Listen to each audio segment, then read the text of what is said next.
మీ వ్యాపార ప్రకటనలకు ఇంటర్వ్యూల కొరకు ఇప్పుడే సంప్రదించండి 9539345345. నమస్తే. సామాన్యుడి చేతిలో సామాజిక అస్త్రం #1 న్యూస్కి స్వాగతం. నేను రవీంద్ర. ఆంధ్రప్రదేశ్లో ఒక కీలకమైనటువంటి నియోజకవర్గానికి సంబంధించి ఎమ్మెల్యేగా ఉన్నటువంటి ఆయనపై పవన్ కళ్యాణ్ చాలా సీరియస్ అయ్యారట. దానికి సంబంధించి రాజకీయ వర్గాల్లో ఆసక్తికరమైనటువంటి చర్చ జరుగుతుంది. ఉమ్మడి తూర్పుగోదావరి జిల్లాలో రాజానగరం నియోజకవర్గంలో బత్తుల బలరామకృష్ణ ఆయన ఆ నియోజకవర్గానికి జనసేన నుంచి ప్రాతినిధ్యం వహిస్తున్నారు. 2 సార్లు వైఎస్ఆర్సీపీ అక్కడ విజయం సాధించింది. ఇలాంటి సందర్భంలో ఛాలెంజ్గా తీసుకున్నటువంటి కూటమి అక్కడ ఉన్నటువంటి సామాజిక వర్గాల ఆధారంగా జనసేనకు కేటాయించింది. ఇలాంటి సందర్భంలో ఆయన బత్తుల బలరామకృష్ణ వ్యక్తిగతంగా మంచివరే, మంచి పేరుంది, ఆయన సేవా కార్యక్రమాల్లో బాగా ముందుంటారు అనేది ఉంది. సో ఇలాంటి సందర్భంలో ఫిల్టర్ చేసి పవన్ కళ్యాణ్ ఆయన్ను అభ్యర్థిగా అక్కడ పెట్టడం జరిగింది. ఇటువంటి క్రమంలో ఆయన అనుచరులు ఏదైతే వారి వ్యవహార శైలి ఉందో ఇప్పుడు పార్టీకి తీవ్రమైనటువంటి నష్టం వాటిల్లే ప్రమాదం ఉంది, ఆయన్ను కట్టడి చేయకపోతే భవిష్యత్ కాలంలో తీవ్రమైనటువంటి పరిణామాలు ఎదుర్కోక తప్పదు అనేది చాలా ముఖ్యమైనటువంటి పరిణామంగా దీనిపై ఒక చర్చ జరుగుతుంది. ఆ నియోజకవర్గంలో ముఖ్యంగా కొన్ని ప్రాంతాల్లో ఇసుక అక్రమ రవాణా, మట్టి తవ్వకాలు, ఈ 2 అంశాలకు సంబంధించి తీవ్రమైనటువంటి ఆయనపై ఆరోపణలు. తాజాగా అదే నియోజకవర్గంలో కలవచర్ల అనే గ్రామంలో కొంతమంది వ్యక్తులు, ఆ గ్రామస్తులు ఆ యొక్క లారీలను ట్రాక్టర్లను ఆపే ప్రయత్నం చేస్తే అప్పుడు బయటపడింది మేము ఎమ్మెల్యే గారి తాలూకా, దీనికి సంబంధించి మీరు ఎవరైనా అడ్డుకోవడానికి ప్రయత్నం చేస్తే మీపై కేసులు పెడతామని చెప్పి. దాని మీద ఇంకా అడిగి ప్రశ్నించి వారు సైలెంట్ అయిపోయారు. ఇటువంటి క్రమంలో ఆ గ్రామంలో ఏదైతే లారీలు కానీ అట్లాగే ట్రాక్టర్లు ఈ యథేచ్ఛగా రవాణా వల్ల రోడ్లన్నీ బ్లాక్ అయిపోయినటువంటి పరిస్థితి.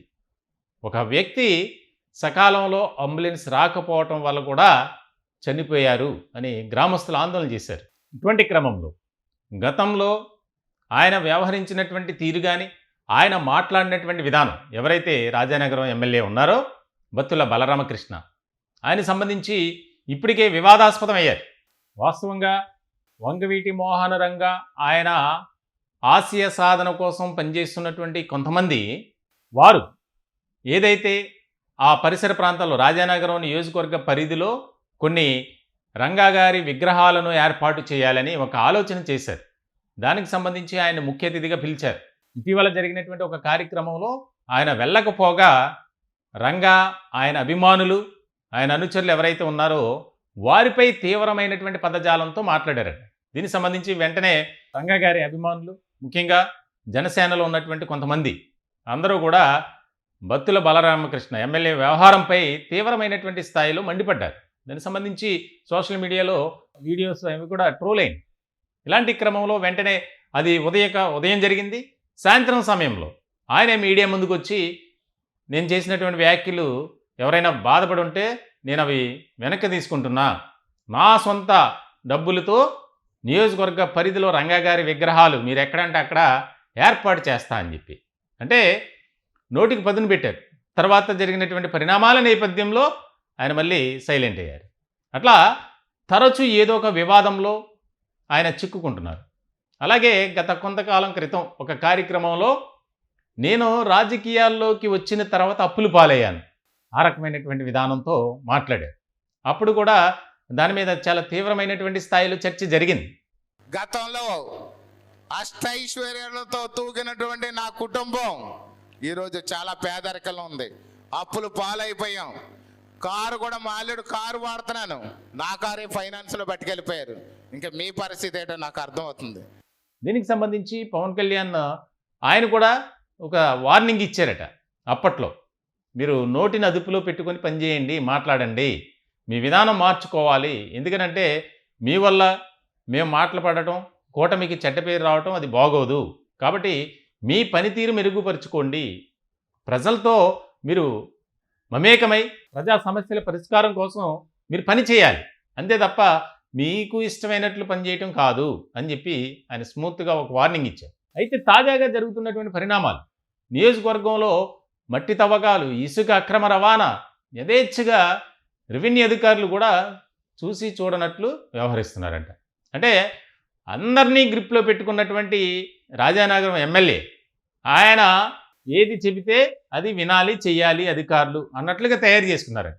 దీనికి సంబంధించి పెద్ద ఎత్తున అక్కడ ఉన్నటువంటి కలెక్టర్కు అలాగే ఉన్నతాధికారులకు కూడా స్థానికులు ఫిర్యాదు చేస్తున్నారంట. అంతేకాదు జనసేనలోనే ఒక వర్గాన్ని ఆయన తీవ్రంగా విభేదించడం, దానికి సంబంధించి వారి నుంచి కూడా అధిష్టానానికి ఒక కంప్లైంట్ వెళ్ళిందట. దానికి సంబంధించి కూడా చాలా సీరియస్గా పరిగణనలోకి తీసుకున్నారు. దీనికి సంబంధించి నేరుగా పవన్ కళ్యాణ్ రాజానగరం ఎమ్మెల్యేకి ఫోన్ చేసి, మీరు ఈ రకమైనటువంటి వ్యవహార శైలితో మీ విధానం కొనసాగితే తీవ్రమైనటువంటి పరిణామాలు ఉంటాయి, పద్ధతి మార్చుకోండి అని చాలా స్మూత్గా చెప్పారట. ఇప్పుడు ఇది పార్టీ వర్గాల్లో ఒక కీలకమైనటువంటి చర్చగా నడుస్తుంది. ఎందుకనంటే ఎంతో బాధ్యత కలిగినటువంటి ఒక ప్రజాప్రతినిధి ఏ రకంగా ఉండాలి, ఏ రకంగా వ్యవహరించాలి, ఎలా మలుచుకోవాలి, ప్రజలతో మమేకమవుతూ నిత్యం ప్రజా సమస్యల కోసం పరితపించాలి. అది లేకుండా మనం ఎమ్మెల్యే ఏం సంపాదించాలి, ఏం చేయాలి, ఏంటి అనేది ఆయన గతంలో మాట్లాడినటువంటి వ్యాఖ్యలే తీవ్రమైనటువంటి కలకలం కలిగించాయి. రాష్ట్ర వ్యాప్తంగా ఒక చర్చనీయాంశమైనటువంటి టాపిక్గా మారింది. నేను రాజకీయాల్లోకి వచ్చాక అప్పులు పాలయ్యాను, ఈఎంఐ కట్టుకోలేనటువంటి పరిస్థితుల్లో ఉన్నానని రకరకాలుగా ఆయన ఇష్టం వచ్చినట్టు మాట్లాడారు. అంటే ఒక ప్రజాప్రతినిధి ఒక రకమైనటువంటి మెసేజ్ ఇవ్వాలి. ఇట్లా ఇవ్వటం వల్ల భావి తరానికి అమ్మో రాజకీయాల్లోకి వస్తే అప్పులు పాలవుతామేమో అన్న విధంగా మాట్లాడినటువంటి తీరుపై కూడా విమర్శలు ఎక్కువగా వినిపించాయి. ఇటువంటి సందర్భంలో ఆయన ఏదైనా సరే ఒక అవినీతికి పాల్పడుతున్నారు, దీనికి సంబంధించి మా దగ్గర ఆధారాలు ఉన్నాయి, ఇప్పటికైనా ఆ నియోజకవర్గంలో ఏది జరగాలన్నా ఏది చేయాలన్నా ఆయన అనుచరులు కానీ ఆయన చుట్టూ ఉన్నటువంటి కొంతమంది వ్యక్తులు వారు చెబితేనే ఆయన వింటాడు, ఆ వారికి చెప్పాలంటే ఎంతో కొంత సమర్పించుకోవాల్సిందే అనేది నియోజకవర్గంలో బాగా వినిపిస్తుంది. దీనికి సంబంధించి కూడా చాలా సీరియస్ అయ్యాడు పవన్ కళ్యాణ్.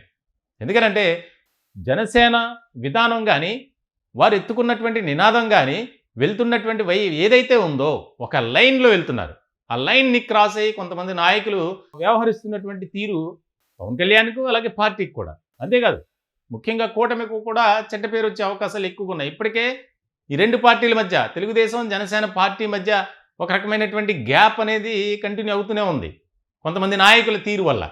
సో ఇటువంటి సందర్భంలో వ్యక్తిగతంగా జనసేన పార్టీకి సంబంధించినటువంటి ఎమ్మెల్యేగా ఉన్నటువంటి బత్తుల బలరామకృష్ణ ఆయన వ్యవహరించేటువంటి తీరుపై తీవ్రమైనటువంటి విమర్శలు వినిపిస్తున్నటువంటి నేపథ్యంలో ఆయన చాలా గట్టిగా వార్నింగ్ ఇచ్చినట్లు, దీనికి సంబంధించి ఆయన దగ్గర నుంచి సమాధానం వేయలేదట. సారీ సార్, ఇక ఎప్పుడు రిపీట్ కాదు అన్నట్లుగానే ఆయన బదులిచ్చారు అనేది కూడా జనసేన పార్టీ వర్గాల్లో ఒక చర్చ జరుగుతుంది.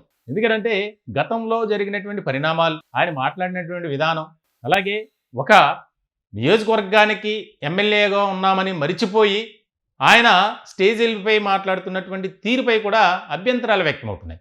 దీనివల్ల మొత్తానికి పార్టీకే నష్టం, కూటమికి నష్టం.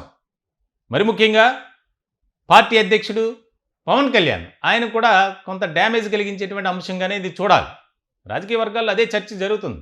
పోటీ చేసినటువంటి 21 స్థానాల్లో అన్నీ గెలిచినటువంటి జనసేన అధికారం కోసం దాదాపుగా 10 ఏళ్ల నుంచి ప్రజాసేవలో ఉన్నటువంటి జనసేన పార్టీ నాయకులు కానీ, కార్యకర్తలు కానీ, జన సైనికులు కానీ, ముఖ్యంగా జనసేనాని పవన్ కళ్యాణ్ ఆయన ఏ రకమైనటువంటి విధానంతో వెళ్తున్నారు, ప్రజలకు ఎప్పుడూ కూడా చాలా దగ్గరలో చేరువలో ఉంటూ వారి సమస్యలకు పరిష్కరించాలనే దిశగా ఆయన పోరాటం చేస్తున్నటువంటి తీరు ఇప్పటికీ అది ఫలించింది.